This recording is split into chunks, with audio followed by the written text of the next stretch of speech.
There comes a moment when you're just tired. Tired of trying to stay positive by force.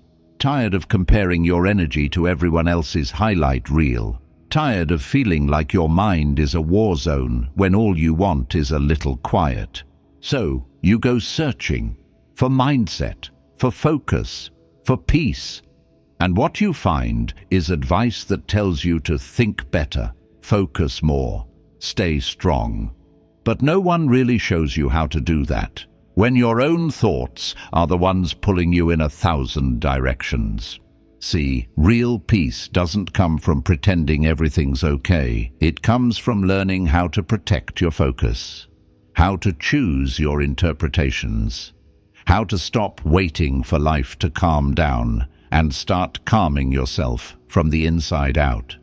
Because most people don't need more motivation. They need mental boundaries. They need clarity. They need a way to come home to themselves. This episode is that path.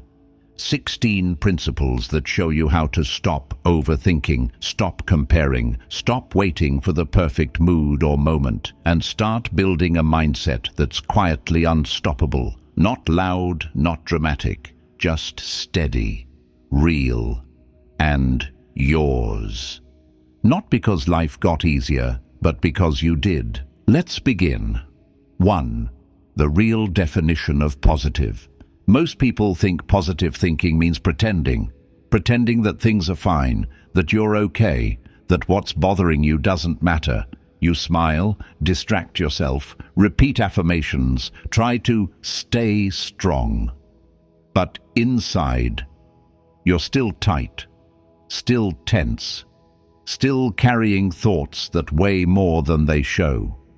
Because real positivity isn't about denying reality, it's about transforming how you relate to it. Life throws things at you every day: delays, disappointments, people who misunderstand you, unexpected setbacks. And what most people try to do is ignore the feelings that come with those things. They fight the emotion, they suppress it, and then they wonder why they still feel stuck, why they're exhausted, even though they're being positive. But here's the truth. Positivity isn't about putting on a mask.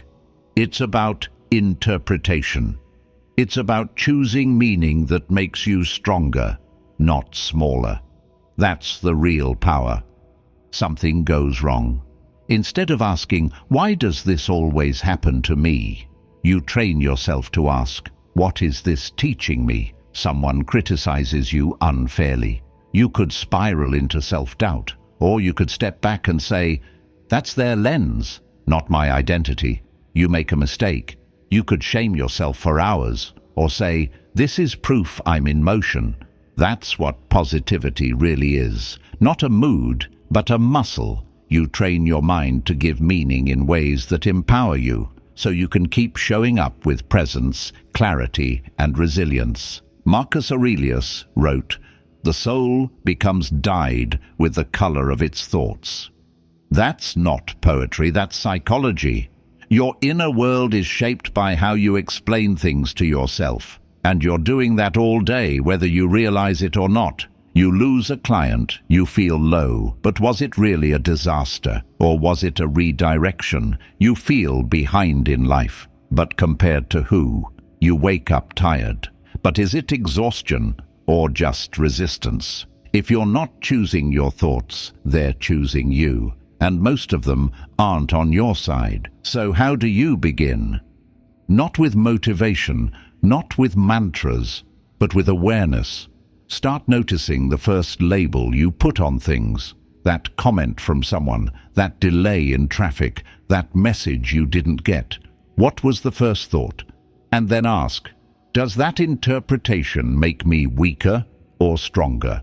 If it weakens you, challenge it, reframe it, not with lies, but with strength, because your brain is always writing a story. You just forgot you're the editor. And if you do this long enough, something incredible happens. You stop reacting, you stop spiraling, you stop getting pulled into every thought that knocks. You start thinking with authority, you start feeling lighter. Not because life is easier, but because your meanings are stronger. You don't fake positivity anymore. You build it, thought by thought, frame by frame. That's the real definition of positive, not pretending everything is good, but becoming the kind of person who knows how to turn anything into growth. 2. Stop letting your mind vote. Your brain is a powerful advisor, but a terrible dictator. And yet most of us let it rule us. Every thought it throws at us gets treated like truth. Every impulse gets a response. Every fear gets a vote in the decision. And so, without realizing it, we become ruled by suggestion instead of intention. You feel a bit anxious. Your mind whispers, "What if something's wrong?" And you follow that thread. You're about to start something new. Your mind says, "You're probably not ready." And you pause. You want to speak up? That old voice rises. What if they think you're stupid? And suddenly your confidence fades. But here's the truth. Just because a thought shows up doesn't mean it gets to stay. Not every mental voice is wise. Not every emotion is a message. Not every hesitation is your intuition. Some of them are leftovers from childhood. Others are just echoes of yesterday's fatigue. And most are nothing more than static, mental noise testing your attention span. Epictetus said, "It's not things that disturb us, but our opinions about them." But what if it's not even your opinion, just a mental reflex you didn't question?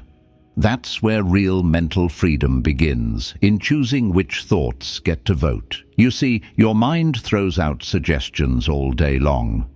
Skip the workout. They don't like you. This won't work.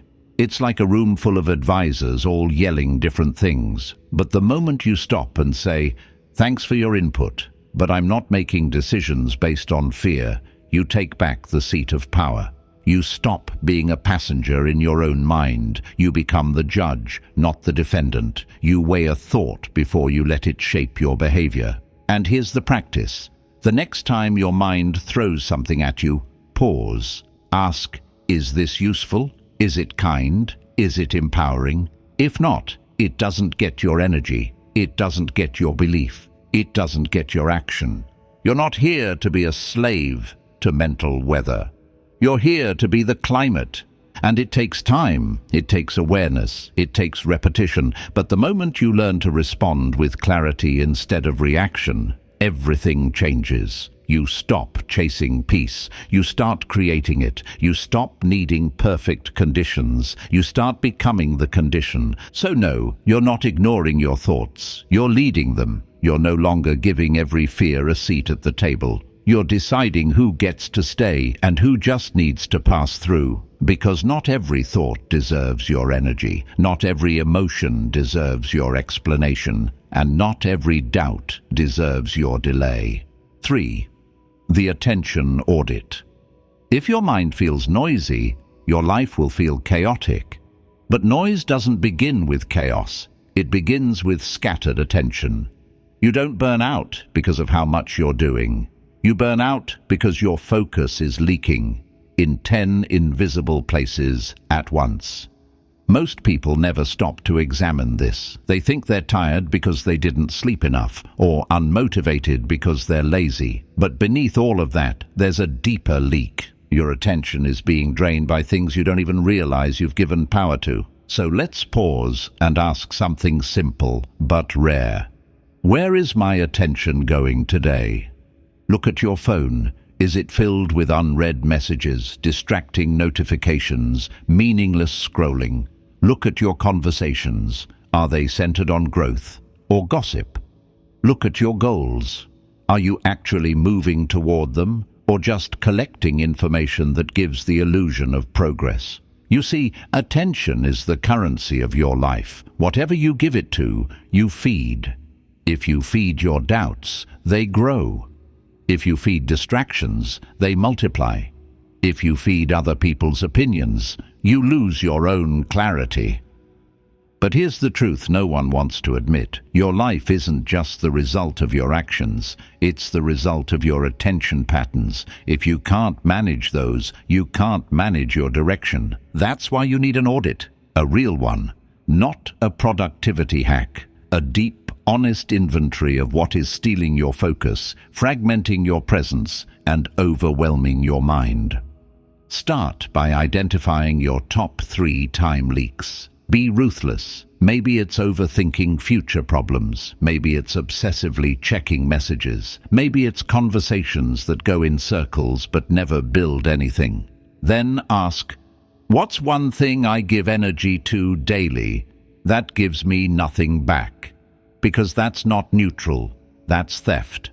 Once you see it, pull it out, silence it, block it, remove it. Not because you're being harsh, but because your energy is sacred. Your attention creates your experience, and if you don't protect it, the world will gladly spend it for you. When you do this, something quiet but powerful happens. Your brain slows down, your nervous system calms. You begin to feel like you're in your own life again, instead of chasing it. And that's the start of real power. Not more effort, but less waste. So if you've felt scattered lately, this is your moment to realign. Reclaim your focus from the places that never deserved it, and give it back to what actually builds you. Because clarity isn't something you find, it's something you recover. And that recovery begins with the decision to stop feeding the noise. 4. The control filter. Every day your mind is flooded with noise, opinions, problems, situations far beyond your influence. And without realizing it, most of your emotional energy goes to things you can't even change. That's the silent tragedy of modern life. People exhausted by battles they were never meant to fight. You wake up and check the news, and suddenly you're angry about the economy, a conflict in another country, a celebrity scandal. You scroll social media, and now you're worried you're falling behind in life because someone else just posted their success. You walk into a room, and you're already rehearsing what others might think of you. But pause for a second. What part of any of that was under your control? None of it. The Stoics had a word for this mental trap: attachment to externals. Epictetus taught that freedom begins the moment you draw a sharp line between what is yours to shape and what isn't. Everything outside that line is noise. And that's where the control filter comes in. The control filter is a mental checkpoint. Before reacting emotionally, before spiraling into worry or frustration, you stop and ask, can I control this? Can I shape it, influence it, or change it in any real way today? If not, it gets no energy. That doesn't mean you stop caring. It means you stop leaking. You redirect your attention toward the one battlefield where your power is absolute, your own response. Because when your focus is scattered across everything, you lose it for the one thing that matters: your behavior, your thoughts, your choices. These are the levers of a powerful life, but they go unused when you're busy trying to control the uncontrollable. Think of it this way: if you had a garden, would you water your neighbor's yard while your own plants withered? Yet, that's what we do emotionally. We invest our mental energy into everything except what we can actually grow. When you apply this filter daily, your life begins to simplify. You stop trying to win arguments online. You stop obsessing over whether someone misunderstood you. You stop reacting to headlines designed to provoke panic. And slowly, something powerful emerges in the quiet: emotional discipline. This is the foundation of peace, not ignorance, not apathy, but precision. You become sharp, calm, and focused. Not because life got easier, but because you stopped wasting your strength on what can't be moved. So if you feel overwhelmed today, don't ask how to fix everything. Ask a better question: where is my influence real? And then pour everything you have into that, because that's where life changes. 5. The inner scorecard. There's a moment in every person's life where they look around and realize almost everything they've been striving for is external: approval, applause, validation, whether it's likes on a post, compliments from others, a pat on the back from someone they admire. It all becomes this invisible scoreboard measuring your worth in reactions. And the problem with that You're no longer living for yourself. You're living for their opinion. You work hard, but only feel proud if someone notices. You make progress, but doubt yourself if it's not celebrated. You do the right thing, but question it if nobody claps. Slowly, without meaning to, your identity becomes a reflection of other people's eyes, and your sense of direction vanishes the moment they look away. This is why building an inner scorecard is the beginning of real freedom. An inner scorecard means you've stopped outsourcing your self-worth. It means you wake up each morning asking one simple question: did I keep my word to myself today? That's it. Not, did they approve? Not, did I impress them? Just, was I in integrity with who I said I'd be? Because in the end, the only person you can't lie to is you. And this isn't just philosophy, it's survival. Think about it. If every decision you make is shaped by someone else's opinion, you'll never move boldly. You'll always hesitate, always adjust, always shrink to fit. But when your compass is internal, you become unshakable. You act based on principle, not pressure. You speak with clarity, not performance. You grow, even in silence. It doesn't mean you reject feedback. It means you no longer depend on it, because here's the truth. The world's applause is unreliable. One day you're admired, the next day forgotten. If your self-worth rides that roller coaster, your peace will always be hostage to the mood of the crowd. That's why the Stoics taught, don't measure your life by reputation, measure it by alignment. Are you acting on your values or reacting to expectations? Are you building a life that feels true or just one that looks good? When you trade the external scoreboard for the internal one, something powerful happens. You start making decisions that actually serve your future. You no longer chase things just because they're popular. You choose goals that matter to you. You stop breaking your own boundaries just to please someone who'll never understand your vision. And ironically, that's when people start to notice. Not because you're chasing their attention, but because you've become centered, grounded, self-led. That kind of presence is rare. It's magnetic. And it only comes when you live from your own scoreboard, not theirs. So if you've been feeling like you're always trying, always performing, always anxious about how you're perceived, take a step back. Forget the audience for a while. Go somewhere quiet and ask yourself, what would success feel like if no one ever knew I achieved it? That answer is your truth. 6. The identity you keep rehearsing. There's a voice you hear more than any other. It's not from your parents, not your boss, not even your critics. It's the one inside your own head, the one that speaks without sound, judges without pause, and defines you without permission. That voice is your identity. And the most dangerous part? Most people never realize they're the ones rehearsing it every day. Think about it. You say things like, I've always been lazy, or I'm just bad at relationships, or I can't handle pressure. But where did that script come from? Who handed you those lines? You weren't born believing you were broken. You rehearsed it until it became second nature. This is what happens when identity becomes a cage instead of a compass. The stories you repeat about your flaws, your failures, your limitations aren't harmless observations. They're neural blueprints. Every time you tell yourself, I'm not that kind of person, your brain carves it deeper. Not just emotionally, biologically. Identity is one of the brain's strongest filters. Once it accepts a label, it starts rejecting any data that contradicts it. You could succeed today, but if your identity says, I'm not capable, you'll dismiss it as luck. You could receive love, but if your script says, I'm unworthy, you'll push it away or sabotage it.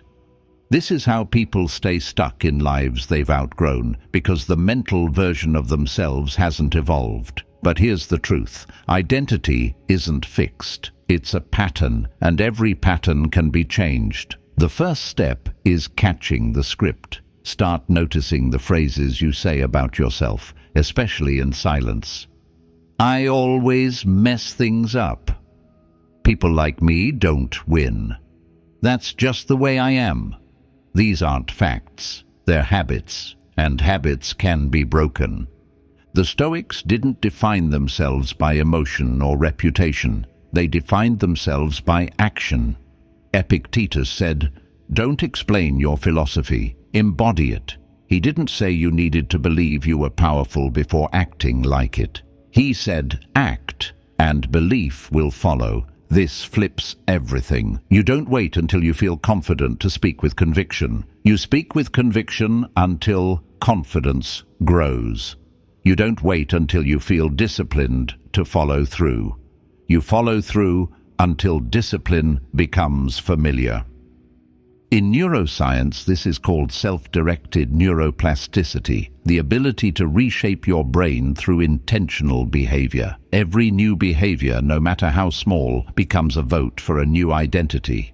The more votes you cast, the less power the old labels have. Eventually, "I'm not consistent" becomes "I've built a rhythm." "I'm not brave" becomes "I did the hard thing today." And slowly, your reality starts to reflect your effort, not your old echo. But there's one more trap to watch: comfort in dysfunction. Sometimes we cling to our negative labels because they've become familiar. Being the unreliable one becomes a way to avoid pressure. Being the anxious one becomes a reason to avoid risk. And letting go of those labels, even when they're painful, can feel like letting go of who you are. That's where courage steps in. Courage isn't pretending you've got it all figured out. It's saying, maybe I don't, but I'm willing to become the person who does. That's identity work. It's not sexy. It's not instant. But it's the only kind that sticks. So if you've been feeling like your progress keeps snapping back, check your script. Are you rehearsing an identity that doesn't belong to you anymore? Are you calling yourself names you wouldn't say to someone you love? Because at the end of the day, your brain listens to your words more than anyone else's. Rehearse what you want to become, not what you used to be, and the story will follow the script. 7. The micro-win machine. Growth doesn't come from grand gestures. It comes from small, repeatable wins, stacked with quiet determination. But most people miss this. They wait for big breakthroughs, those lightning bolt moments of inspiration, thinking that's what will finally make them believe in themselves. But here's the uncomfortable truth. Your mind doesn't trust your dreams. It only trusts your evidence. You could visualize your future all day long, but if you don't give your brain proof, tangible, trackable proof that you're becoming the kind of person you want to be, it will always default back to doubt. That's not negativity. That's self-preservation. Your brain protects you from delusion by demanding receipts. So here's the shift. You stop chasing motivation and you start engineering evidence. Every day becomes an experiment, not to be perfect, but to stack proof. That's the power of the micro-win machine. It's a simple system, one meaningful win per day, not 10, not 50, one. Something so small you can't talk yourself out of it. And over time, these wins become internal leverage. You stop negotiating with yourself because you already know. You show up. Think about what happens when you follow through on a promise to yourself. Just one. Wake up on time. Say no to the junk dopamine. Finish a task without switching tabs. These moments seem insignificant in isolation. But the identity they build? That's what changes your future. Because every win is a vote, not just for your goals, but for your self-image. Let's say today you journaled for 5 minutes instead of scrolling. Your brain logs that. You resisted the urge to snap at someone. Logged. You moved your body for 10 minutes, even when you didn't feel like it. Logged. You don't even have to believe in yourself yet. You just have to behave like someone you could respect. The belief catches up later. This is why high performers don't rely on feelings. They rely on rituals. They know the brain can't argue with proof. It can argue with affirmations. It can rationalize failure, but it can't ignore action, and this is where most people mess up. They try to feel positive before they act positive. But the cycle works in reverse. Act first, and the feeling will follow. It's like pushing a stalled car. The first few seconds take the most energy, but once you get it moving, even a little, the next push becomes easier, and eventually the car moves on its own momentum. That's what micro wins do. They reduce friction, they break the pattern of paralysis, they remind your nervous system, hey, we're not stuck, we're moving. And here's the part no one tells you. Momentum is emotional fuel. The reason so many people feel numb or heavy is because they haven't experienced internal momentum in years. They're either waiting to feel ready or drowning in self-criticism about why they haven't started. But micro wins cut through both. They give you something to be proud of right now. Not next month, not after the promotion. Now. Over time, this daily momentum rewires your baseline. Your identity starts to shift from "I always procrastinate" to "I get things done," not because you said it, but because you lived it. And here's the kicker. Once the micro wins stack high enough, your brain starts expecting progress. Doubt gets quieter. Resistance weakens. You don't need motivation anymore because the system runs on self-respect. And there's nothing more sustainable than that. So ask yourself, what's your micro win today? Because when you win the day, the week follows. And when you win the week, your life shifts. Not all at once, but always in motion. 8. Emotional hygiene. Most people know how to clean their hands, but never their minds. They shower daily to protect the body, but let emotional toxins pile up without ever noticing. Stress, resentment, overstimulation, and comparison sneak in little by little until clarity becomes chaos. The tragedy? They think their anxiety is personal failure, not accumulated mental pollution. Emotional hygiene is the discipline of protecting your mind like it actually matters, and if you don't practice it deliberately, the modern world will infect you quietly. Start here. Your mind is not a garbage can, it's a garden. What you feed it becomes your future. When you wake up and reach for your phone first thing in the morning, you're already letting strangers pour into your headspace. Bad news, pointless drama, performative success, it all hijacks your mood before your feet even hit the ground. If you scroll long enough, someone else's emergency becomes your anxiety. Someone else's vacation becomes your insecurity, and none of it is yours. But your nervous system doesn't know that. It just reacts. And that's where the spiral starts. Emotional inflammation. Quiet, invisible, but heavy. To clean it, we have to start noticing what we consume. Everything you expose yourself to has an emotional cost. The people you talk to, the content you watch, the arguments you entertain, even the music and environments you tolerate. You may think you're just passing time, but really, you're programming your nervous system. If you're always around people who complain, you begin to carry problems that aren't yours. If you're always listening to chaos, your thoughts start racing even when life is calm.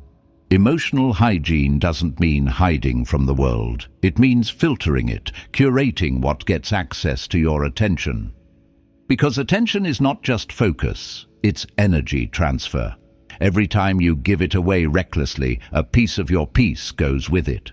So here's the practice. Schedule silence. Every day, even for 15 minutes, create a no-input zone. No screens, no voices, just you, breathing. At first, the silence will feel strange, maybe even loud. That's withdrawal. But stay with it, because in that quiet, you'll start to feel what's really yours and what you've just been carrying. And once that inner space clears up, everything changes. You stop reacting to every emotional ping like it's urgent. You stop absorbing every mood around you like a sponge. You stop thinking you're broken just because you're overstimulated. Clean space equals clear decisions. Now add another layer. Choose your inputs with intent. Replace doom scrolling with a chapter of a book that feeds you. Replace gossip with a walk. Replace the news with a slow cup of coffee and reflection. It's not about being perfect. It's about tilting the scales toward nourishment. Over time, these micro-decisions detox your inner world. Even your physical space matters. Cluttered environment, cluttered mind. The Stoics believed in simplicity not just for virtue but for sanity, because every object you see is an open loop to the brain. It says, do something. And too many open loops create mental fatigue. Clean your room, and you'll feel like you cleaned your thoughts. And here's a powerful truth. Boundaries are hygiene too. That friend who always trauma dumps on you without asking. That inbox that never sleeps. That toxic scroll that starts just 2 minutes and ends an hour later. They're not harmless. They're contaminants. Saying no is not selfish. It's purification. It's your right to guard the gates of your own mind. Emotional hygiene doesn't make life easier. It makes you clearer about who you are, what you care about, and what deserves your energy. It's not some fluffy ritual, it's self-respect in action. And once you taste that clarity, you'll never tolerate mental clutter again. So the question is, what's one input you can clean up today? Because your peace isn't found, it's protected, and the world won't do that for you. 9. The comparison detox. It starts with a glance, one scroll, a passing look at someone else's highlight reel. They just got a promotion, and you're still stuck. They're traveling the world, and you're struggling to pay bills. They look effortlessly happy, and you're quietly overwhelmed. It happens so fast you barely notice it, until suddenly your confidence starts to shrink. Not because your life got worse, but because someone else's life looked better. That's the silent poison of comparison. It doesn't shout, it whispers. It tells you that you're behind, that your effort isn't enough, that your worth is conditional, constantly needing proof. And the more you feed it, the more it consumes everything good in your life. Progress becomes invisible, gratitude becomes inaccessible, and the present moment, once a place of power, becomes a prison of inadequacy. But here's the truth. Comparison doesn't reflect your failure. It reflects your disconnection. You've stepped outside your own lane, outside your own values, outside your own timing. You've forgotten that life isn't a race. It's a rhythm, and everyone's music sounds different. Think of it like this. Every person you compare yourself to is playing a completely different instrument. You're judging your drum beat by the melody of their violin. Of course it feels wrong. You weren't built to sound like them, but here's what's more dangerous. You start changing your rhythm to match theirs. You chase goals that aren't even yours. You spend energy fixing problems you never had. You fake strengths you don't value just to appear impressive. And worst of all, you begin to abandon your own pace, and when that happens, the path to fulfillment vanishes. The Stoics understood this deeply. Epictetus warned, if you want to improve, be content to be thought foolish and stupid. Why? Because self-mastery often looks like invisibility. Real growth isn't flashy. It's internal, quiet, and sometimes misunderstood, especially in a world that rewards performance over presence. So how do we detox from comparison? It starts with honesty. Ask yourself, what part of you feels threatened by their success? Is it envy, or is it grief for the version of yourself you haven't stepped into yet? Sometimes we don't want what they have. We just want to feel what they seem to feel. Peace, power, purpose. But feelings aren't content, they're alignment, and that comes from within. Next, flip the lens. Instead of asking, why don't I have what they have? Ask, why does it matter to me? Most of our comparisons are inherited, not chosen. You were taught what success looks like, what happiness should mean, what timeline to follow. But none of that was written by you. And if you don't rewrite the script, you'll keep living someone else's movie while calling it your life.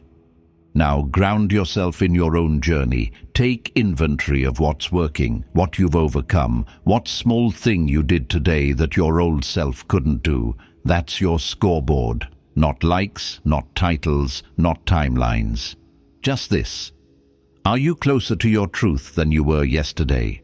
And one of the most powerful antidotes: create more than you consume. The more time you spend building something real, your craft, your body, your habits, your relationships, the less time you have to monitor everyone else. You realize you don't need to outshine anyone. You just need to show up fully. And slowly, your focus returns. Your energy recalibrates. Your peace deepens. Don't try to erase comparison. It's human, but you can train your response. Admire without shrinking, learn without envying, celebrate others without abandoning yourself. Because at the end of the day, no one's race is yours. No one's voice is yours. No one's victory will ever feel as good as your own alignment. So here's your moment. Look away from their lane. Breathe back into your own. Remind yourself that progress isn't always visible, but it is always happening when you stay honest, focused, and rooted. And maybe the goal isn't to win louder. Maybe it's just to walk clearer. 10. The one thing rule. You ever notice how scattered your energy feels when your mind is juggling 10 priorities at once? One part of you wants to get healthier, another part is thinking about money, another is craving love, approval, clarity, purpose. And suddenly, your day isn't lived. It's negotiated between competing desires. You wake up tired, go to sleep unsatisfied, and feel like you were busy all day, but made no real progress. That's not just stress. That's what happens when your life loses direction. Because energy, by nature, wants to concentrate. It's how fire ignites. It's how muscles grow. It's how a beam of light becomes a laser. And that's why clarity is not just a virtue, it's a weapon. The one thing rule sounds simple. In any given season of your life, you choose one core priority, not 5, not even 2, just one. One North Star, one driver. One standard by which you judge your yes and your no. And everything else, no matter how noble or tempting, becomes secondary. But here's the challenge. The world doesn't reward focus. It rewards performance, multitasking, hustle culture, the illusion that doing more makes you more. So when you slow down, pick one thing and commit to depth over width, people start questioning you. Sometimes even you start questioning you. But ask yourself, when was the last time you gave one thing your full attention for 90 days? No waffling, no jumping between strategies, no abandoning the plan every time results didn't arrive instantly. Just raw, consistent pursuit of one specific outcome.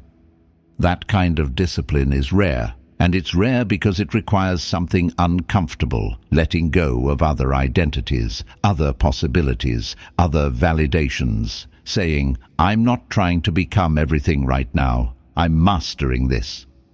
That kind of clarity can feel like loss at first, but it's actually power. Here's what happens when you apply this principle. Instead of waking up wondering what to do, you know exactly where to put your energy. Instead of measuring success by scattered metrics, you measure by alignment to your current mission. Instead of letting your emotions hijack your plan becomes the anchor that regulates your emotions. And you start noticing a shift. The anxiety begins to fade, not because life got easier, but because it got clearer. You're not wasting energy deciding anymore. You're building, one brick at a time, and brick by brick you become undeniable. Now let's talk about the real resistance here, FOMO, fear of missing out. We think, but what if I pick the wrong thing? What if I miss opportunities? So we keep all doors half open. But half-open doors don't let you walk through. They just split your attention. True growth doesn't come from having options. It comes from having commitment. Even in Stoicism, this echoes. Marcus Aurelius didn't say, pursue everything. He said, if it is not right, do not do it. If it is not true, do not say it. That's clarity, that's alignment, and that's what gives you freedom. So what does this look like practically? If your focus is health, don't also try to build a brand. Date 5 people, learn a new language, and launch a side hustle. Build your health like your life depends on it, because in many ways, it does.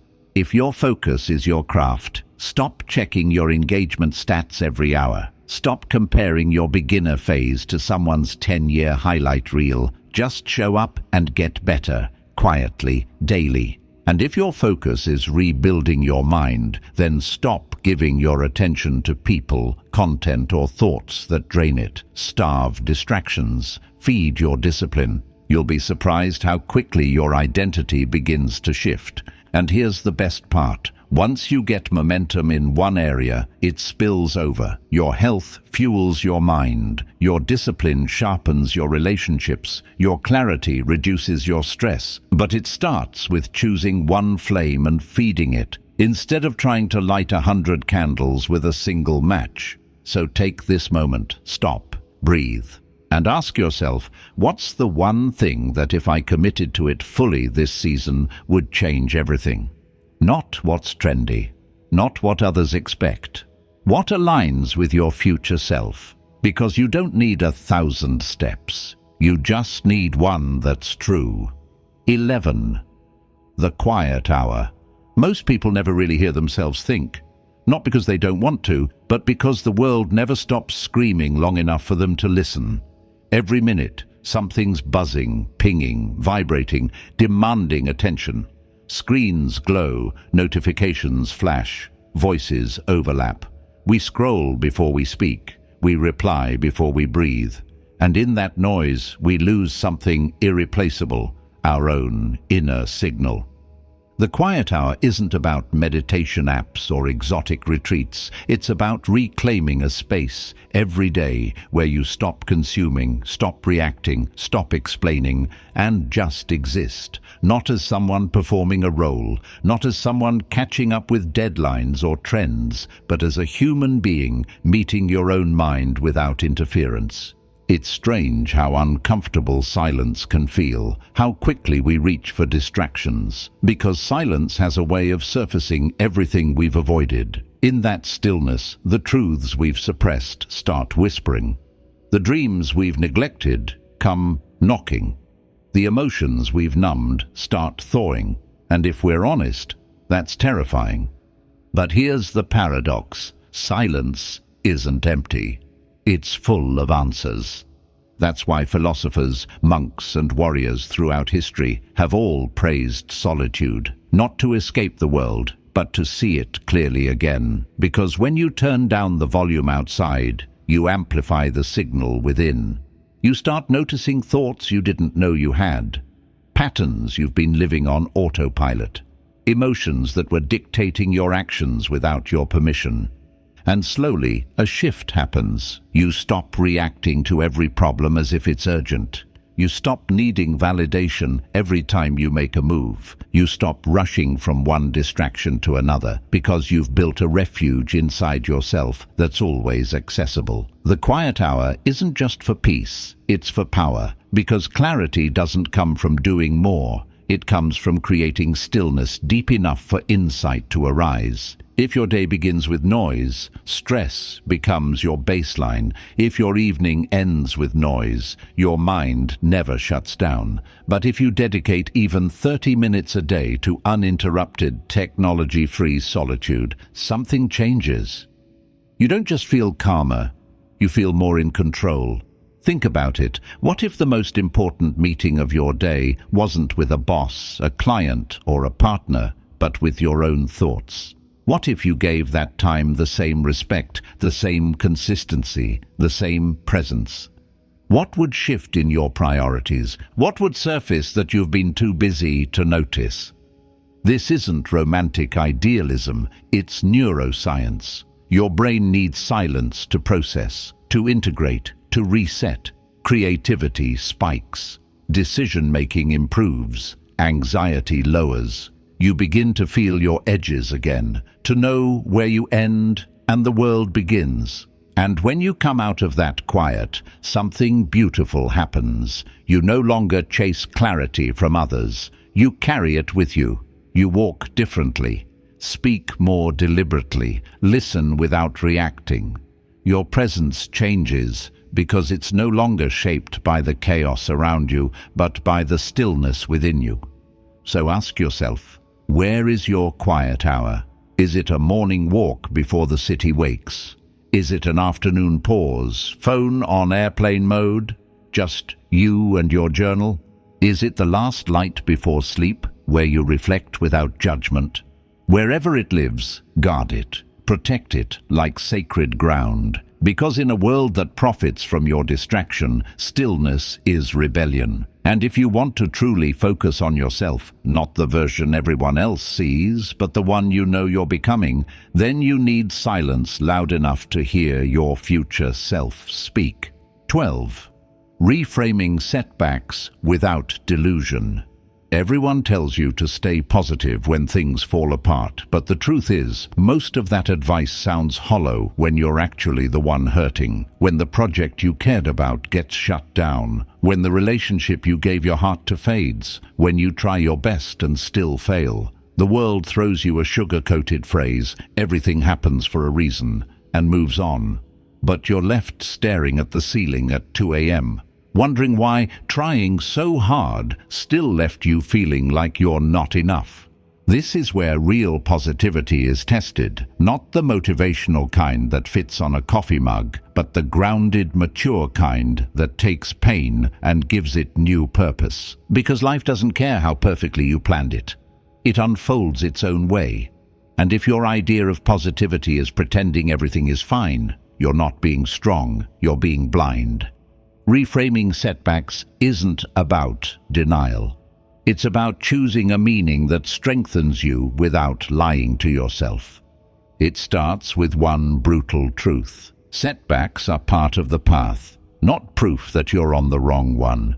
You will fail, you will be rejected, you will lose momentum, motivation, and sometimes even your identity. And that doesn't mean you're cursed or broken. It means you're alive. It means you're moving. The question isn't, why did this happen to me? It's, what does this make possible now? That shift alone can change your life. Let's say you were fired from your job. You could spiral, blame yourself, question your worth, drown in shame. Or you could zoom out. Maybe that job was a cage disguised as comfort. Maybe you were never going to leave unless you were pushed. Maybe this isn't an ending, it's a clearing. That doesn't mean it doesn't hurt. It just means the pain doesn't get the final word. Seneca once said, "A setback has often cleared the way for greater progress. Many things have fallen only to rise to more exalted heights." That's not just ancient wisdom, it's an invitation to stop seeing life as a straight line, to stop expecting success to be smooth, and to start expecting challenge as part of the curriculum. Think about it. Some of your most valuable traits didn't come from success. They came from what tried to break you and failed. Resilience? You didn't learn it when things went right. Creativity? It showed up when the easy way didn't work. Depth? That came from sitting with discomfort longer than you wanted. And yet, we keep treating failure like something shameful. We hide it. We rush to fix it. But the truth is, setbacks only become shame when you attach your identity to the outcome. So ask yourself, are you failing or are you just in training? Here's the practical key. Instead of labeling something bad, ask, what's this teaching me? That question turns wounds into wisdom. Instead of, this ruined everything, you think, this revealed what was fragile.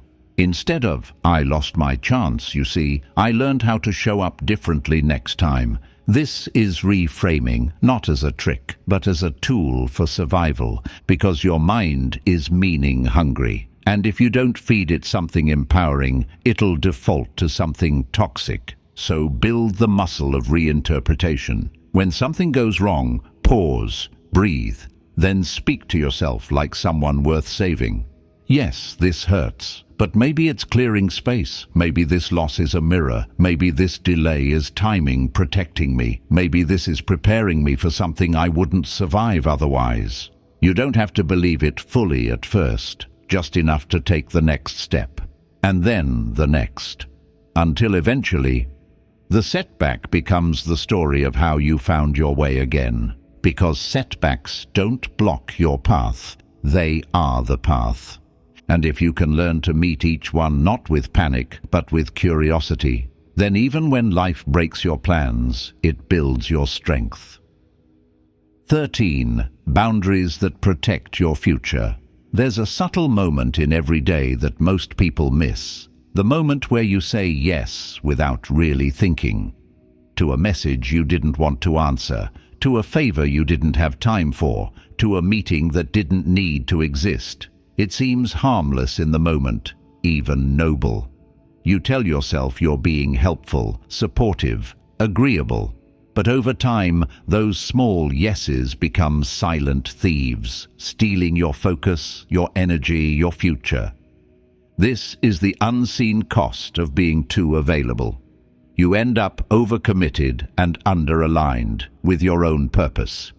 And it happens to the most well-meaning people, people who genuinely care, people who want to be liked, people who confuse being kind with being endlessly accessible. But here's the truth, every yes is a no to something else, and if you're not careful, you'll spend years building a life that belongs to everyone else but you. That's why boundaries are not about being selfish, they're about being strategic. When you focus only on yourself, not in an ego-driven way, but in a self-respectful one, you begin to see where your life is leaking. You begin to notice the conversations that drain instead of build, the routines that distract instead of align, the relationships that pull you back instead of pull you forward. And that awareness becomes fuel. But there's a reason most people avoid this. Boundaries are uncomfortable, especially at first. They challenge the parts of you that are addicted to being liked. They force you to disappoint others before you disappoint yourself. They demand clarity when you're used to hiding behind busyness. But if you want a better future, one built on purpose, peace, and real progress, you have to stop saying yes just to keep the peace and start saying yes only when it protects your path. So how do you build these boundaries without becoming cold or rigid? It starts with one powerful shift. From reaction to intention. Instead of letting life pull you in every direction, you set the tone. You wake up with a plan, not just a phone. You decide your priorities before the world decides them for you. You speak from conviction, not convenience. And when something misaligns with your direction, you pause, you breathe, you ask, is this moving me closer to the life I want or pulling me away from it? That one question can filter out 90% of distractions. It can stop you from answering texts that spiral into stress. It can stop you from accepting projects that dilute your mission. It can stop you from being on call for people who don't even value your time. The Stoics had a name for this kind of strength, sophrosine, which meant balance, self-control, inner order. It wasn't about being emotionless. It was about being undisturbed by the chaos of the crowd. You don't need to argue. You don't need to explain. You don't need to prove you're still a good person. All you need is a quiet, grounded, no thank you, or I'm not available for that right now, or even silence itself, because the people who truly respect your growth won't resent your boundaries. And those who do were never rooting for your success in the first place. Boundaries aren't walls to keep others out. They're gates that protect what's sacred within. So if your time feels stretched, if your goals feel far away, if your mind is never clear enough to focus, don't just try to be more disciplined. Be more deliberate. Protect your mornings. Guard your energy. Honor your future. Because one clear boundary today can save you years of regret tomorrow. 14. The discipline of starting before you feel ready. There's a lie that sounds like wisdom, and most of us live by it without question. It's the voice that says, wait until you're ready, until you feel confident, until the timing is perfect, until you've healed enough, planned enough, researched enough, or had one more sign that it's time to begin. That voice sounds calm, protective, even responsible. But beneath it lies one of the most seductive traps, the illusion that growth waits for comfort. Here's the reality no one wants to hear. If you always wait to feel ready, you'll always be waiting, because readiness is not a feeling that shows up before the journey. It's a state that's built through action. The truth is, you don't need more clarity. You need movement. Every big transformation starts with someone doing something they didn't feel ready for, speaking when their voice was shaking, showing up while still doubting themselves, beginning with no proof it would work. And what separated them from everyone else wasn't talent or timing, it was the discipline to begin anyway. Action, not inspiration, is the first builder of belief. It's easy to fall into the trap of thinking your mindset needs to be perfect before you act, that you have to fix your doubts, calm your anxiety, and find your motivation before you can take the next step. But if you look closely, that belief is backward. It's the action that creates momentum, and momentum that silences the doubt. You move first, and then your brain catches up. This is why some people seem unstoppable, not because they're fearless, but because they no longer argue with their hesitation. They've trained themselves to act even when their emotions resist. They know the mind loves to delay, distract, and detour when discomfort is near. So instead of trying to debate it, they just start. They send the message, open the document, stand up and speak, book the call, take the walk, write the first line. It's not glamorous, it's not epic, it's not viral moment material, but it's where the real shift happens, right at the threshold between thinking and doing. And what's remarkable is how quickly everything changes after that one first step. Because once you start, something flips inside you. You're no longer waiting, you're participating. You're not a spectator in your own life anymore. You're a builder, a creator, a force in motion. From there, your identity shifts. And your identity is everything. When you act before you're ready, you become someone who trusts themselves, someone who no longer needs guarantees to show up. Someone who doesn't need to be in the mood to move forward. And that identity becomes the foundation for something even more powerful than motivation, momentum. Remember this, every excuse you use to delay sounds valid in your head. You'll always be able to find a reason to wait. But if you're brutally honest, you'll notice something deeper. Delay often masks fear. Fear of failure, fear of being seen, fear of change, fear of responsibility. But courage was never the absence of fear. It's the choice to move through it. You don't need to silence every doubt. You just need to make one decision loud enough to drown them out. And if you want to think positively and focus only on yourself, this is the moment to prove it. Not by waiting to feel empowered, but by showing up without the feeling and letting the proof create the power. So if you're stuck right now, if you've been planning, thinking, journaling, and watching videos for months, if you keep telling yourself soon or maybe next week, then here's the question that matters. What's one thing you can start before you feel ready? Start it today, not for the result, but for the identity you unlock when you stop hesitating. Because the most positive, focused, alive version of you, they're not waiting, they're already in motion. 15. The meaning engine. When the noise of life becomes too loud and your energy starts to scatter across 1,000 tiny distractions, it's not laziness or weakness that drains you. It's the lack of meaning. Most people don't suffer from too much negativity. They suffer from meaning starvation. A life where action still happens, but connection doesn't. where the body moves through routines, but the mind wanders, and the heart feels strangely quiet. Without meaning, even small tasks feel heavy. Time drags, goals blur. You can wake up early, journal, go to the gym, do everything that looks like progress. But if your deeper why isn't awake, your mind will slip into autopilot. You'll start going through life like it's a checklist, not a mission. And this is where real positivity begins, not with fake smiles or blind optimism, but with clarity of purpose. When your actions are connected to something that matters to you deeply, your brain stops asking, "What's the point?" and starts whispering, "Keep going. It's worth it."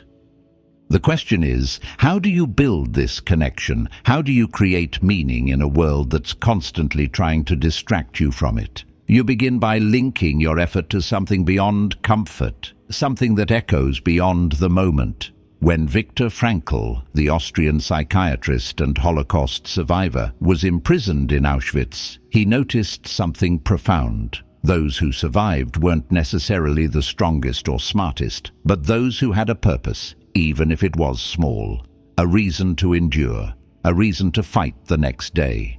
He wrote, "Those who have a why to live can bear almost any how." That's not just a poetic line, it's neuroscience. When your actions are tied to a larger meaning, your brain interprets stress differently. Pain becomes purposeful. Sacrifice feels sacred. Your struggles start to feed your identity instead of shattering it. This is the engine behind sustainable positivity, meaning. Without it, your motivation will always need to be refueled by dopamine, new goals, new routines, new hacks. But when you wake up every day knowing why your effort matters, your focus stops depending on emotion. It becomes spiritual, devotional, and no, you don't need a grand, world-changing mission. That's another trap. Meaning doesn't have to be dramatic. It just has to be real, honest, connected to your values. Maybe it's the kind of parent you want to be. Maybe it's a promise you made to your younger self. Maybe it's the example you want to leave behind, or the feeling of being truly alive, not just functional. When you tie your actions to that, you don't need constant motivation. The mission fuels you.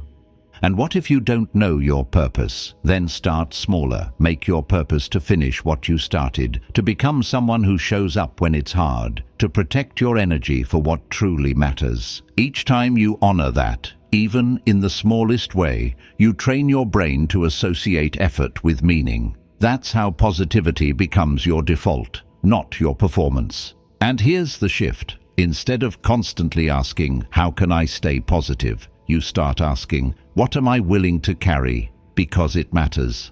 That's a different level of strength. It's the kind that doesn't break when life gets heavy, because it's carrying something worth lifting. So if you've been feeling numb, uninspired, disconnected from your habits or goals, maybe you don't need more hustle. Maybe you just need to reconnect your work to your heart. Because when meaning enters the room, everything else finds its place. 16. Memento mori, but make it practical. You've heard the phrase before, memento mori. Remember that you must die. It's echoed in ancient Roman rituals carved into marble, tattooed on chests and whispered in philosophical circles as a reminder to cherish life. But let's be honest, when life gets overwhelming or painfully repetitive, that phrase can feel abstract, distant, even morbid. So what does it really mean to remember death in a way that doesn't paralyze you, but frees you? It starts with this. When you remember that you are temporary, your problems shrink, your fears lose their edge. You stop asking, "What if I fail?" and start asking, "What would I regret not doing if I only had 1 year left?" This isn't about living recklessly, it's about living clearly. See, most people don't waste their lives because they're lazy. They waste them because they forget they're finite. They think they'll always have more time, more chances, more tomorrows. So they postpone meaning. They delay decisions. They stay stuck in lives that look okay from the outside but feel hollow inside. But the truth is brutal and beautiful. You don't get to do this forever, and once you really feel that, not just think it but feel it, it changes everything. You stop tolerating fake connections. You stop waiting for the perfect moment. You stop chasing approval from people you won't even remember on your deathbed. You start focusing on the only question that matters. Am I living in a way that honors the shortness of life? That's where focus is born. It's not from apps or hacks or motivational quotes. It's from urgency, and the deepest form of urgency doesn't scream. It's quiet. It walks beside you like a shadow. It doesn't demand panic. It asks for precision. It tells you softly, you don't have time for what doesn't matter. Memento mori isn't there to depress you. It's there to awaken you. It doesn't tell you to rush. It tells you to prioritize. And the way to make it practical is simple. Each morning, ask yourself one question. If this was my last week alive, what would I focus on? Maybe it's one conversation you've been avoiding, one habit you've been neglecting, one boundary you've been afraid to set, one truth you've been scared to face. Now imagine you honored that, just once, not because it's productive, not because it's comfortable, but because it matters. You would live that day with clarity. And here's the twist. When you live that way, not with drama, but with deliberate presence, you unlock a strange kind of peace. A peace that doesn't depend on perfect outcomes. A peace rooted in knowing you gave your full attention to the things you'd die for. That's not morbid, that's sacred. So maybe it's not about trying to think positively all the time. Maybe it's about remembering what's real. Because when you remember death, not as a threat, but as a compass, your life becomes sharper, smaller, and more precious. You no longer need motivation. You've remembered what most people forget. So here we are. If you've made it through all 16 points, something in you has already shifted. Not because the words themselves are magical, but because you stopped long enough to listen. Not just to me, but to the quiet voice inside you that's been whispering, you're made for more. But that more doesn't come from external praise. It doesn't come from pretending to be positive. It doesn't come from being unshakable, untouchable, or perfect. It comes from clarity. Clarity about who you are, what truly matters, and where your focus is being stolen. Because if we're honest, most people aren't lost because they lack intelligence.